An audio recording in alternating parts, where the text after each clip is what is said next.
touch over some of the new small business programs that have now since became law. You will hear from myself. I am Dominique Sanders, Field Director at Main Street Alliance. You will also hear from Didier, our Main Street Alliance Government Affairs Director, and Cynthia, who is our Main Street Alliance Programs Director. The agenda for today, we'll discuss a quick overview of changes to the critical business support programs in the bill passed back in December. You will also be able to learn more about how Main Street Alliance will continue to work to strengthen these programs and how you can add your voice as a small business, and have the ability to share links where you can get more information about technical assistance programs. I am now going to pass it over to Cynthia to get us started. Thanks, Dominique, and thanks to all of you who have joined us here today. We're going to review 6 major programs for small business that were passed in the last major relief bill. Some, like Payroll Protection Program and EIDL, are likely ones that you have heard about before, where there have been some improvements. There's others like the Employment Retention Credit and the Paid Leave Bill that were less publicized, but are still important to know about. And then there are some new and expanded programs that will benefit specific industries and those who are most left out of the last rounds. So we're going to cover a lot quickly today, but don't feel like you have to write everything down. We're going to share out the slides. We'll share out, we've done an overview document that includes information on these programs and the recording that we'll share out with everyone who's registered for the webinar. As you have questions, please, there's a tab down below, the Q&A tab, please add them in there. And we will, we've got a good section at the end for answering those questions. But also remember that a lot of the rules on these programs are still rolling out, and so we may not have answers yet. And again, we want to really reiterate our goal for the program, for the webinar today, is just to give you like a brief overview of the different programs so that you know, and where you can get more one-on-one technical assistance, because that's really going to be needed to make sure that these work for you and your business. So encourage you to do that, and we've got some good sites that we'll share in the end. We want to start by saying that, as you all know, many of the initial programs that were for small business didn't really work for us, and it really was the bigger businesses who got the bulk of the support. Small businesses across the country spoke up, and Main Street Alliance was very active in making sure that our members were able to talk directly with our elected officials about the problems they were facing and the solutions they needed. And it was really your stories and our joint advocacy that led to many of the improvements that we're going to be covering in the program, in the webinar today.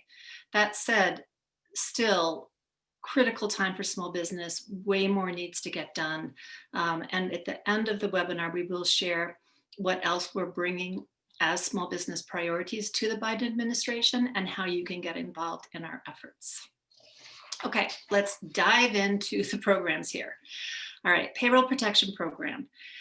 Payroll Protection Program was renewed with additional funding, and it was changed in 3 areas. First, there was some key fixes made to the original program that we have been asking for some time. Second, improvements were made to make PPP more accessible to very small and underbanked businesses who were underserved by the original program. And third, second draw loans are now available for businesses that received a PP loan and need, for some PP businesses that received one and need additional support. So in terms of the improvements, first one was there was a, can we go, yeah. The first one was that there was a, the allowable expenses were expanded, includes personal protection equipment, supplier costs, and other costs. And they confirmed that under the payroll costs, that can include group life insurance, disability, vision, and other dental benefits. Forgiveness is made simpler and easier. It was not the full forgiveness under 150,000 that many of us were advocating for, but what they will do is create, a mandate to do is create a simplified one-page forgiveness application that requires much less information from small businesses. And that should be, I think the deadline that they're asking that to be done is September, I mean, not September, is later this month, by the end of the month. In addition, if you apply, when you apply for loan forgiveness, you now have more flexibility to set a time period that works for you. So instead of having to pick 8 weeks or 24 weeks, you can pick any time period in there as your basis for loan forgiveness. Third, there were a bunch of pieces where there had been confusion around how PPP funding was addressed in terms of taxes. Those have been clarified. It confirms that PPP grants are not taxable income and that expenses, even those paid for with PPP grants, can be used for regular business expense deductions. Another area is there was the bill makes PPP compatible to other COVID relief programs. So if you got an EIDL advance, you no longer need to deduct it from your PPP forgivable grant, which is a big issue for many of our members. And now if you got PPP, you can also apply for and use the employee retention credit, which is a huge opportunity that we're going to talk about next. And all of these changes are retroactive as long as your loan forgiveness application has not yet been approved. So even if you're in process and you want to do another covered period or have any other changes, there should be set up a process to be able to use these improvements to the existing program. The next area was so PPP has reopened. There's been new funding put into it, and to help ensure that smaller businesses can access the program, there was money set aside, 30 billion set aside for community lenders, including CDFIs and minority development institutions. And since these institutions work more closely with very small businesses, the thought is, and we've certainly seen this before, that they'll be better able to understand what small businesses need and provide the technical assistance and support they need to successfully apply for these programs. So those, and they also opened them early. Those CDFIs are now open and accepting applications. We have a link at the end for through CDFIs, and SBA's Lender Match is also a place that you can look to find a bank who can, or a CDFI and MDI who could help with your PPP application. The other things to make this more accessible is there's also money set aside for smaller businesses with 10 or fewer employees and those with low and moderate income areas. And they've changed the reimbursement structure for banks so that they're going to be more likely to be able to service smaller businesses. So right now, as I mentioned already, the CDFIs are able to, or SBA is accepting PPP applications from CDFIs. On Friday, they're going to be opening it to smaller community banks. And then next week, next Tuesday, all banks will be able to apply to submit applications for PPP. The next area is PPP, what's being called a second draw. And this is now for businesses who have used or will use the first full PPP loan. The bill is added the possibility of getting an additional PPP loan. The rules are a little different for this. You have to have 300 employees or less, and your gross receipts need to be down by 25% or more from the first, second, or third quarter in 2020 compared to the same quarter in 2019. The rules are the same in terms of it's a forgivable loan of up to 2.5 times monthly payroll. They did add its change for restaurants who've been extremely hard hit, so they can apply for up to 3.5 times payroll and up to a cap of 2 million. And for forgiveness, the same 60-40 rules apply, but it and now the additional expenses that you can qualify for. And the program is open through March 31st. So those are the changes to PPP. Now, the employee retention credit just if there was any confusion, this was formerly known as the Employee Retention Tax Credit. So think of it as either ERC or ERTC. It's the same program. And anyone who has employees should listen really carefully to this. ERC is a program that was passed in CARES last year, but that many either didn't hear about or was discounted because you had to choose whether you would use this or PPP. But this has been now fixed retroactively. So for 2020, ERTC has been changed to, so even if you applied for it and got PPP, you can retroactively go back and now claim employee retention credits for last year. And then for 2021, even more businesses may be eligible and the credits are better. So let's go into the details. So for 2020, the way this works is that these are refundable. So employers are eligible for the employee retention credit, which is a refundable payroll credit for businesses who either fully or partially suspended operations during at least one quarter in 2020 due to COVID, or had a drop in quarterly gross revenue of 50% or more from a quarter in 2020 versus 2019. So for those, so if you meet those criteria, those are the eligible businesses.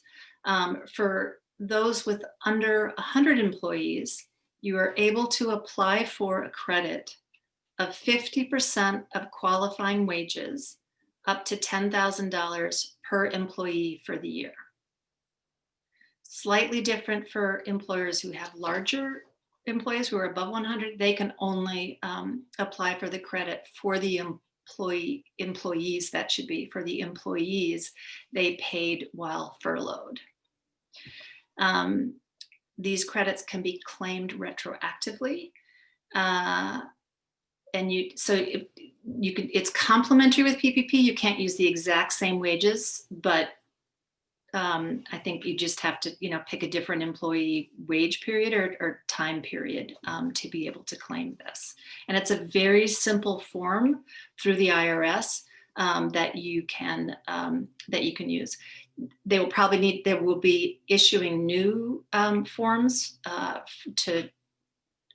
because of the changes that were made in the program. So that's for 2020. So basically, as if you had a precipitous drop or you were closed, you continued paying employees, there's a significant credit of up to $10,000 per employee that you may be eligible for. In 2021, the program is even better. So the Employee Retention Credit, has been extended until for the first 6 months of this year, so for 2 quarters. And it is now any employer with 500 or fewer employees is eligible for any quarter where your gross receipts have dropped by 20%. So it doesn't have to be 50% anymore, it's just 20%, and it's from this year to 2019. The credit is also better. So if you've experienced a drop of 20% or more, you're now eligible for 70% of those qualified wages per quarter. And then in addition, the cap has been raised, so it's up to $10,000 in wages per employee per quarter versus per quarter, so it's up to $20,000 per employee per year. So this is, and IRS will be issuing new guidance and updated forms on this shortly, and has also been mandated to do a bunch of information and outreach about this program because it was so, it really wasn't, they didn't get the word out about it last time at all. As you can tell, this is a very complicated program, particularly if you did also apply for PPP, but it is one that could be very, very beneficial. So we just covered the basics. We'll be sending out more information about it. And we'll also be including some TA providers who could sit down with you one-on-one to be able to really dig into the details. And now I'm going to hand it off to Didier, who's going to go through EIDL and some of the other programs. Great, thanks, Cynthia. Moving right along, we'll now talk about the Economic Injury Disaster Loan Program, or EIDL. Just a reminder that there were two parts to the EIDL program. One is loans, and the other is the new COVID EIDL Advance Grant of up to $10,000. So for the EIDL loans, those are still open under the old rules. The new COVID relief bill makes some key fixes to EIDL grants, and in particular creates a new fund for eligible businesses in low-income communities who were not able to access or fully access the $10,000 grants. So the new fixes to the EIDL grants: one, they're not taxable as income and expenses are deductible, and there's no longer a requirement to deduct the EIDL grant from the PPP Forgiveness. As far as the new targeted EIDL grants, eligible businesses are those with 300 or fewer employees, are located in a low income community, and had at least a 30% decrease in revenue. For those businesses that did not receive the $10,000 EIDL advance grant because funding ran out, they are now eligible for the $10,000. If they received a grant that was less than $10,000 last time, they are now eligible to receive a grant equal to the difference between what was received under the CARES Act and the cap of $10,000. And you can reapply through the Small Business Administration. The next area is around childcare and shuttered venues. As you may know, daycare centers were very hard hit by COVID. Many, especially family centers, had trouble accessing programs like the PPP. The COVID relief bill included an additional $10 billion of funding for the Child Care and Development Block Grant, CCDBG, for child care centers. It also included improvements to other small business programs like PPP, EIDL Advance, and the Employee Retention Credit that are complementary and should be more easily accessed this time around. This is huge, especially for family centers that were left out of the PPP. And we would recommend trying through your community lender. For shuttered venues, COVID impacted live music venues, museums, theaters that had to shutter entirely, and it's still not clear when they will be able to reopen. Fortunately, venue owners did organize and put forward the Save Our Stages bill that was included as part of the COVID relief bill. SBA is in the process of rolling out a new unique grant program for shuttered venue operators. The amount of the grant will vary by gross revenue, but it does cover payroll, rent, utilities, and PPP. However, if you receive a grant, you cannot also access PPP loans. The next area is around paid sick and child care leave. Families First, otherwise known as FICRA, was one of the first COVID relief packages put in place with reimbursable tax credits for some employers to provide paid sick leave and child care leave. The new bill extends the availability of FICRA tax credits for unused 2020 portion of FICRA sick and child care leave until March 31st of 2021. This means that FICRA covered employers, meaning businesses and nonprofits with fewer than 500 employees, can voluntarily roll over unused emergency paid sick leave and emergency family and medical leave allotments, and are still eligible to the tax credits to cover a portion of the employee's salary and the cost of benefits between January 1st of 2021 and March 31st. Lastly, I'm going to cover SBA loans and loan debt relief. The SBA loan forgiveness program has been extended and expanded. SBA will once again provide relief on principal and interest for 3 to 8 months. This will include one SBA loan that originated prior to passing of the CARES Act and one after March 1st of 2020, up to $9,000 per month. This does not apply to PPP or EIDL. SBA should be reaching out to you about the loan forgiveness details and share additional information. If you have questions, we recommend that you direct them to your lender. And there were also some funding changes to encourage more micro business lending as it pertains to the 7A and 504 loan programs. So looping back to where we started off, our goal today was to highlight information for you and to provide you with links to where you can get the one-on-one assistance you need to explore these programs in more depth. The first 3 groups on this slide all have funding to provide technical assistance regarding COVID relief. CDFIs really are the place for getting information about both PPP funding and technical assistance. As always, Main Street Alliance will keep updating our website to provide the most up-to-date information that we can. As Cynthia mentioned earlier, SBA continues to roll out the new program guidance and rules, and we will make sure to get that up for you all. As far as MSA actions, you probably have heard that the Biden administration is set to present an emergency COVID relief plan to Congress. And so we'll be looking to identify the missing pieces from this last bill that was passed in December and incorporate them into the next relief package.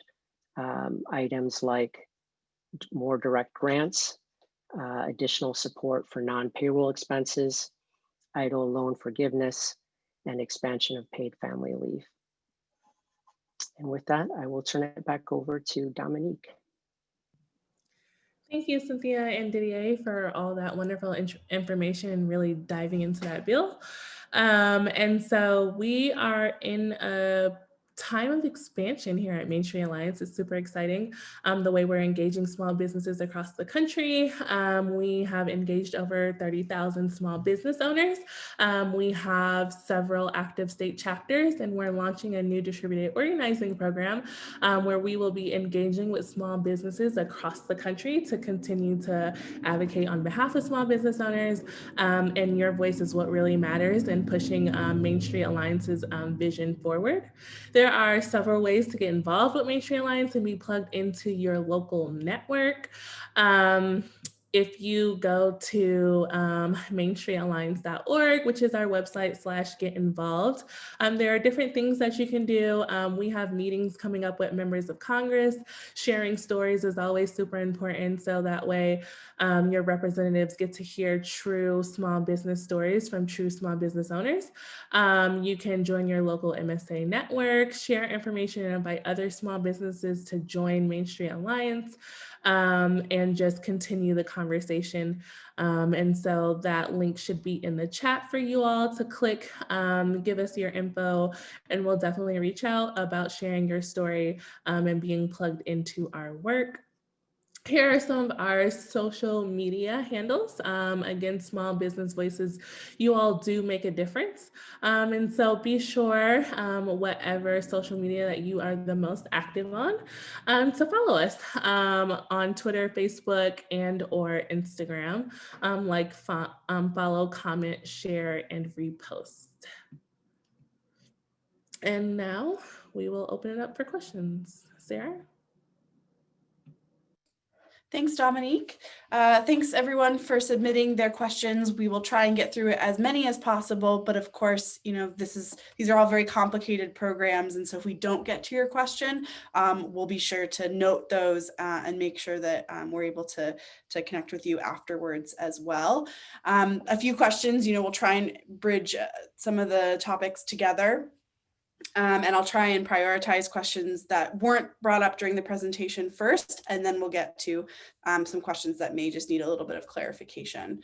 So to start, our first question is, if your state provides childcare restoration grants, will receiving any of these federal funds affect the eligibility of receiving state funds? And I think we can broaden that question to what is the interplay between any of the state grant programs versus these federal programs, and how do they work together?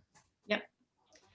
Great question. And that is one that is going to have to be answered state by state, because unfortunately there's no like overall rules with those. They really did vary state by state. So that's a place where having a local technical assistance person help figure it out is going to be important. But the good news is that at least with the federal programs, the compatibility between them has been worked out so that virtually all of them, there's many more opportunities to use more of them together to complement each other. Thanks, Cynthia. Our next question is, if I take an EIDL loan and earmark those funds specifically and use them appropriately, but take other funds from my business net income to invest, am I running afoul of the program? I think that question can be expanded to any, whether that's a PPP or EIDL, depending on how you document use of those funds.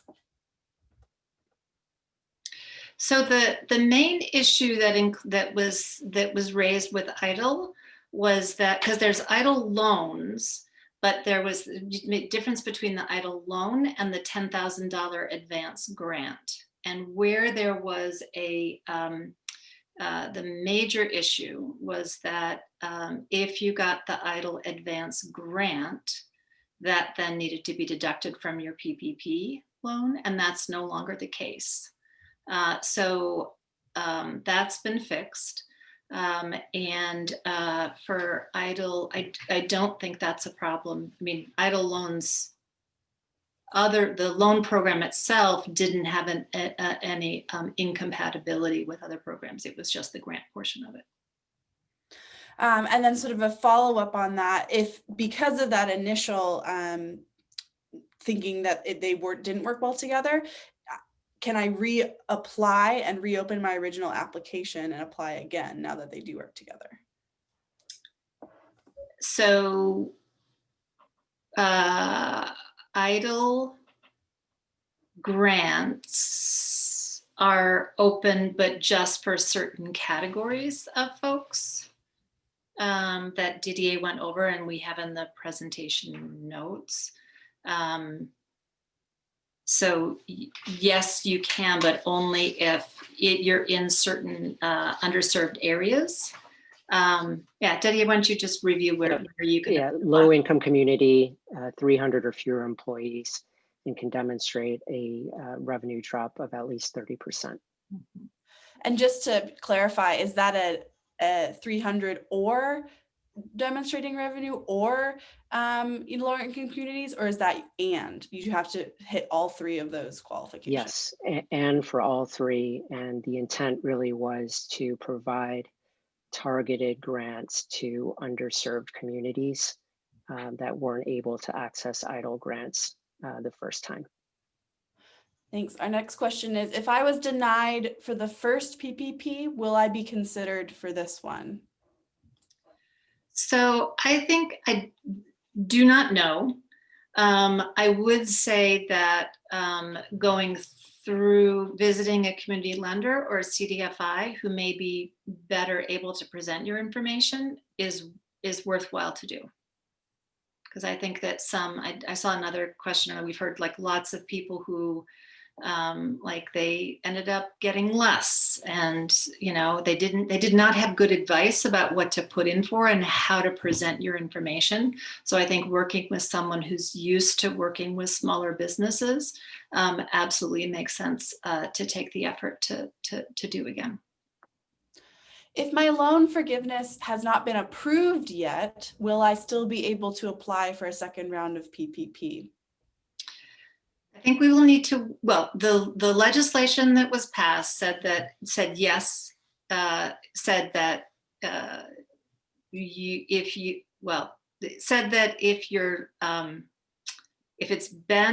if you've used it all and you plan to use it all, that you can apply for a second one. So I think we're going to need to see the specific rulings from IRS on this, but that's the intent of what was passed. Yeah, I would just second that, Cynthia, that I understand it as long as you have spent all of the money from the first PPP loan, you're eligible to apply for a second. Thanks, Didier. Yep. Is it correct that you may not take employee retention credits for wages paid with PPP funds, even though they are compatible as programs? Can you just go over some of the nuances where the money gets spent? Yes, so they are now compatible. You just can't, you can't claim the same person's wages for forgiveness for PPP and for the employee retention tax credit. But since PPP, right, you now can have 8 weeks to 24 weeks. So you could pick 8 weeks for the PPP loan, and you could pick a different time period for the ER, the employee retention credit. So you just have to pick a different time period and or employees for those different credits. Beyond the EIDL grant credits that were mentioned, are there any specific requirements around when the business was registered? We saw earlier that some newer businesses, whether late in 2019 or early 2020, were left out of programs. Is that still the case for the EIDL loan program specifically? I do not think that any. So this is a gap that we've heard about from many folks, and I have not heard about any fixes to that. And it is something we're definitely planning to advocate for moving forward, is support for newer businesses. Our EIDL. I would say though that, I mean, this is not as good, but I would say that the SBA loans, where they cover the first 3 to 8 months, is a possibility for some support for newer businesses. Thanks, Cynthia. Just to clarify again, are EIDL grants available to businesses who did not previously apply if they meet those requirements, and when do those applications open? It's a little confusing. This is an area where, like in my notes in the margin, that we need to wait and see the rules on. It's not clear to me how you demonstrate that because what it says is if you did not receive the $10,000 EIDL advance because they ran out of funds, you can apply. But it's very clear when they say that people who did apply and didn't get it are eligible. What's not clear is, oh, I heard they ran out, so I didn't apply. That we have to wait for additional information about that. So you noted that the employee retention credit can be collected retroactively for 2020. And so this question is, might the FFCRA credits also have a way to credit wages paid that were not identified for this credit in 2020, but could have been? Does the paid leave program also work retroactively? I think that it does. That's one that we'll have to get back information on, but I think that you can, and we'll get more information on that.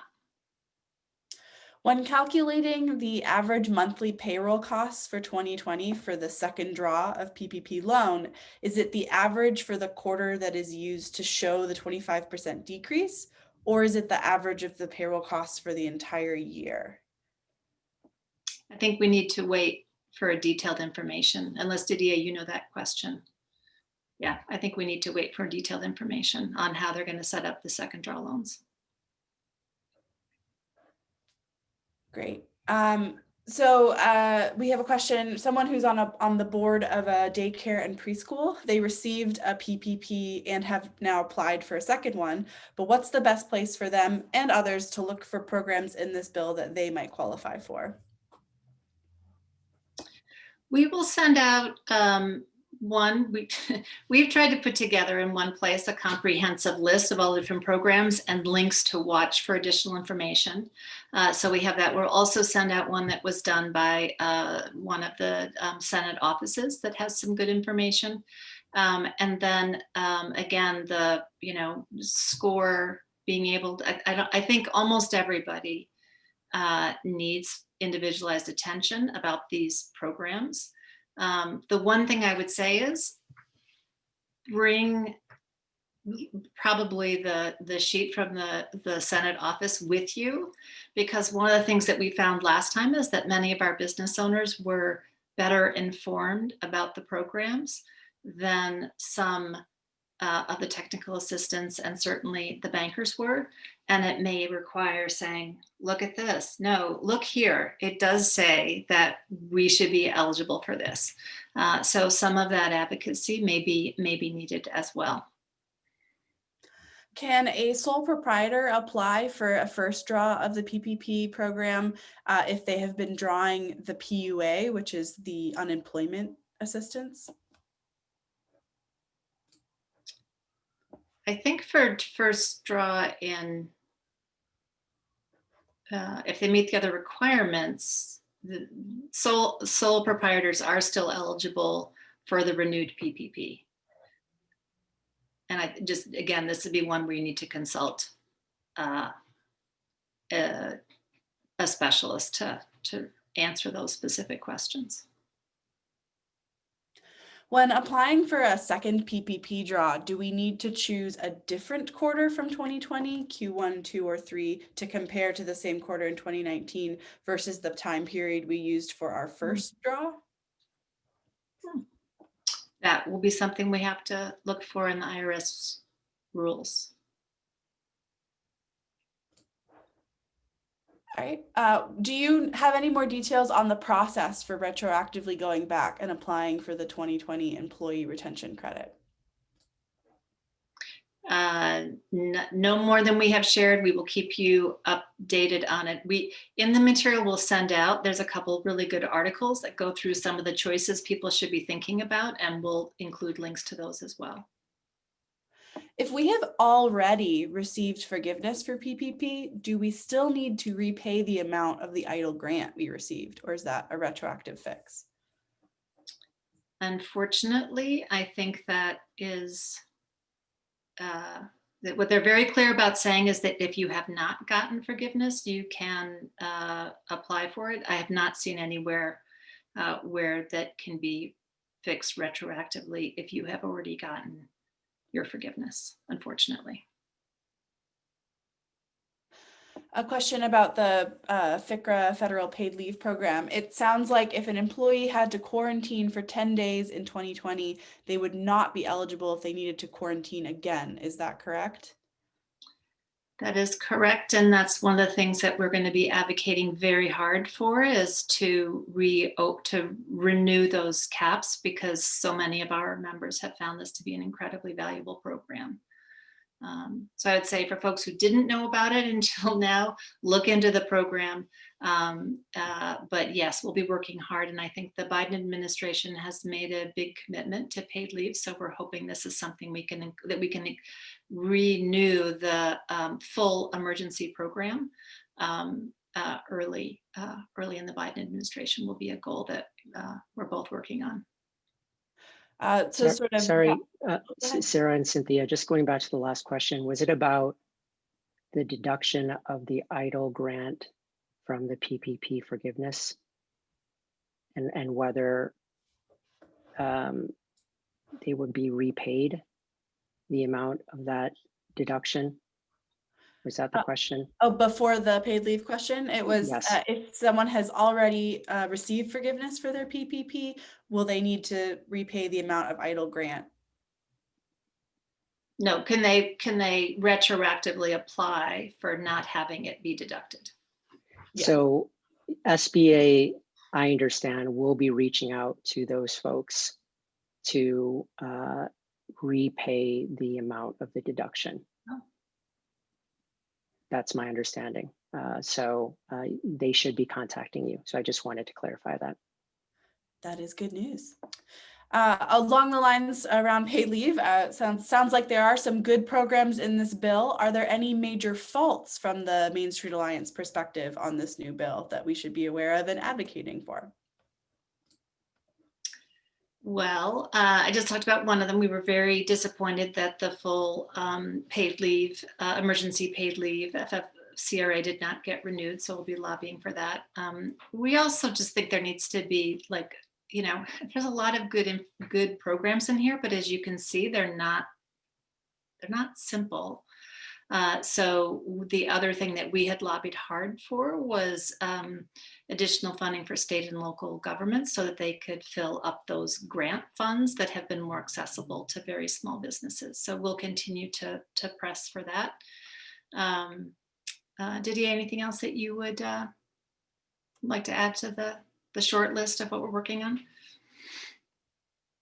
No, just non-payroll support. Yeah. And of course, more grants. At this point, there are only so many loans that small business owners can take out in terms of accumulating additional debt. So we'll be looking for more grant support, especially at the local level.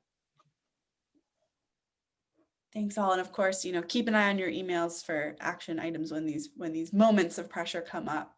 Another question: does the employee retention credit work for nonprofit businesses and specifically childcare businesses for this question? Yes, it does. Great, that was apply. I mean, I think childcare, it's one of the childcare centers. I mean, this is one that is just, you know, if you have employees, this is really important. So, and a huge potential support at a time when businesses really need it. So, yes. Around the nuances around employees, if the owner of a sole proprietor LLC pays themselves the same amount monthly, can this amount add to the employee's payrolls listed in the PPP application? That's one that I'm not going to answer off the cuff. That we will include in here a link to the PPP frequently asked questions, because that has been addressed, but I don't want to give a wrong answer. So we'll include the link to and try and share out specifically that information, because it's complicated. Someone said that they received a PPP loan that was less than they were allowed to receive under the 2.5 times formula. And they're wondering if they can go back and modify that original loan amount before applying for a second draw, or if that's sort of in the past and, you know, it's the second draw is only for the calendar year 2021. I have not heard about a process to renegotiate the amount. We can also look for that and see if there's any information on it. If a business was registered during the pandemic, so a new business, would they be able to qualify for the EIDL?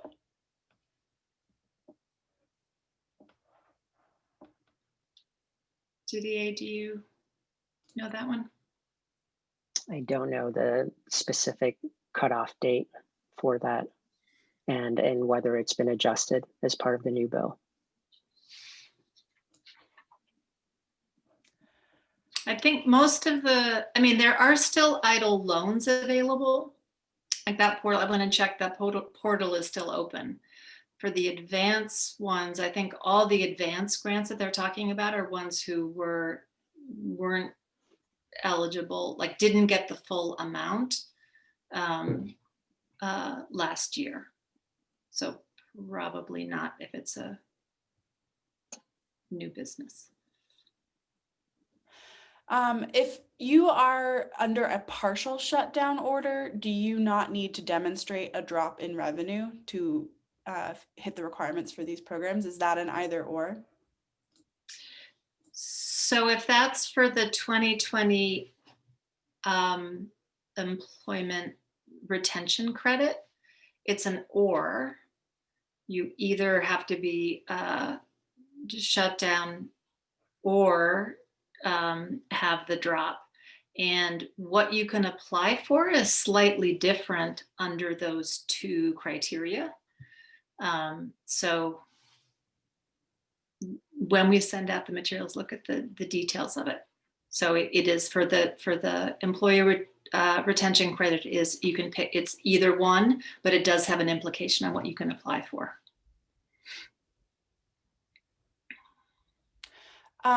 Just to clarify one last time, so does this mean that the EIDL emergency grant is extra forgiven money on top of the PPP? Yes.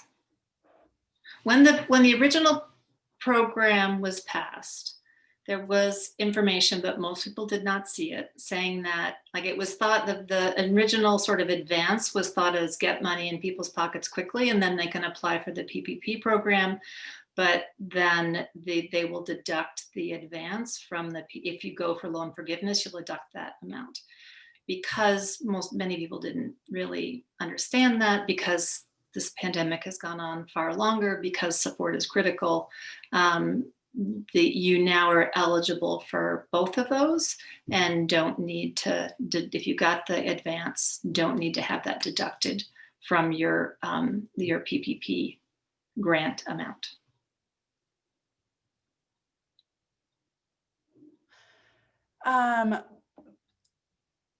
So a lot of people here are, talking to their networks and trying to spread this information out as well. Looking at the SBA lender match, that was a frustrating process for this person. Do we have any experience with that portal, or, any other ways to get information that we would recommend? Sorry to hear that. So we've included here a link to the CDFI link. So I would suggest that to see if there's a possible program there. And then SBA, then I would also there is a list on the SBA site of all the funders by state who are authorized to provide PPP loans. That will be updated. It does not include any contact information. I mean, it's very challenging as well. So I think last time there were a number of agencies who ended up putting together lists of who was currently accepting PPP loans. So I'm hopeful that, that will also happen this time. So I'd say doing a Google search of, who's accepting things. So several imperfect solutions, I'm sorry to say. Similar, but specific to childcare businesses and the employee retention credit, who's the best place, or where's the best place for them to turn to for advice? And specifically, is February 1st the deadline for the IRS form for that? We're in conversation with a number of different childcare groups about getting the information out to folks, and I'm hoping that, because childcare centers are such a unique, business, and because there's also the CCDBG funding, hopeful that there may be some supports within childcare networks to get additional information. We're sharing that information, encouraging folks to to look into this and develop specific information for childcare centers, but I don't know of any at the moment. If a state or county limited the capacity for enrollment for a childcare program, for example, having only 15, normally having 15 children in a space, but COVID restrictions limiting that to 8, would this count under the partially suspended requirement for the employee retention credit? I think that it will probably need to look at the specific rules about how you document that. And we can see if we can add, because that would come under the 2020 rules. So we can see if we can include that in our longer document, how you would have to document that. For the second draw on PPP, it's 25% revenue drop. If your revenue drop is 24%, is it a hard and fast, limit 25 yes or no, or is there more of a gradual, drawing down of the funding available? The wording is that it needs to be down by 25% or more. And it also says you can pick any of the first, second, or third quarter. So if it was not down, if it was not down by 25% or more in any of those quarters, my reading is that it is, that's the hard and fast piece. Does the full amount for an EIDL grant refer to $10,000 no matter how many employees, or is the threshold still 1,000 per employee up to 10? Very good question. So the way the bill was, the original CARES bill for EIDL was written for advances, was that there were to be $10,000 advances for all businesses. And the way SBA ended up interpreting it was $1,000 per employee. And this fix is basically Congress saying, you did not do what we wanted. We heard from a whole lot of small businesses who thought they were getting 10 and they ended up getting $1,000, $2,000, or $3,000. Go back and make the people who really needed it should have gotten 10, go back and make them whole. So when we say the whole amount, it is $10,000 per business, not a certain amount per employee. Great. Is the 2.5 times payroll limit on PPP for expected wages to be paid once the PPP is received to pre-pandemic levels, or wages in some specific quarter, if your wage levels, have changed? I think we have to wait for the rules that come out from SBA on the second draw PPP program. Yeah,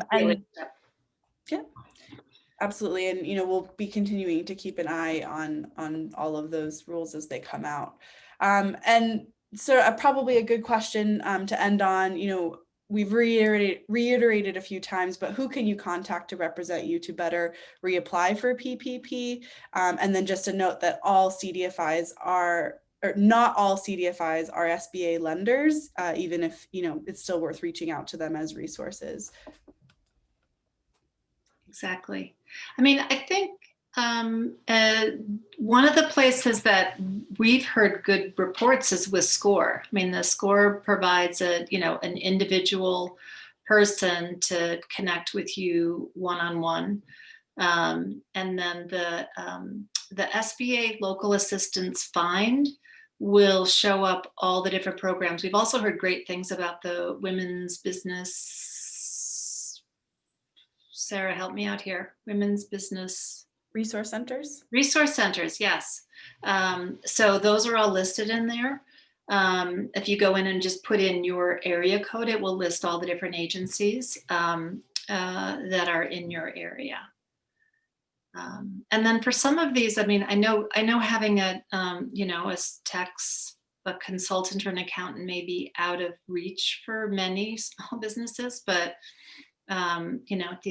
that's especially if you think you may be eligible for the employment retention credit, and that would add significantly. It may be something that makes sense to look into. With that, in the last couple of minutes, I just want to give an opportunity for Cynthia and Didier and Dominique to give any final wrap-up words and thank everyone for joining us today. As we mentioned, this is being recorded and we'll be sending out a recording to everyone who registered for the webinar, along with these slides, which include the links to these great resources, as well as a continually updating resource page on our smallbizcovid19.com website. So if you want to wrap up with any final thoughts, Cynthia, Didier, and Dominique, I'm sure it would be appreciated. Well, I will just say, I think that I want to make one more pitch for getting involved. Because it really was, I mean, we were in one-on-one conversations with elected officials. The ERC program, was one that Senator Wyden championed, and have been, had numerous conversations with him about how to strengthen it. Really encourage you. And I think this is a moment when people recognize the importance of small business as never before, and the importance to their communities, to our local economies. And it's a moment with President-elect Biden coming in where there's going to be much more attention to small business and opportunities.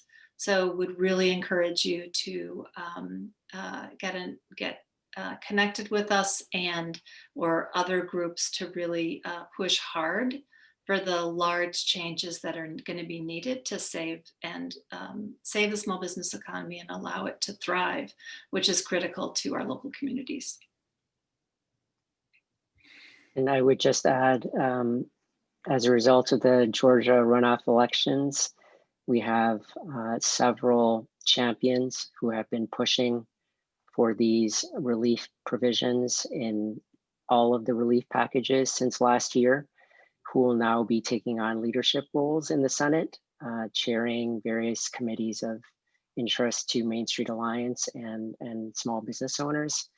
So I think between a new administration that cares very much about small businesses, as well as existing champions who now will have a stronger voice in the policymaking process, we will be making sure that we get the needed relief out to small businesses. Yep, and just echoing everything Cynthia and Didier said, as field director, I really look forward to speaking with more of you individually about how you can get involved with MSA and the great work that we do. So with that being said, thanks for joining our webinar, and hope to look forward to hearing from you all soon. Thanks all.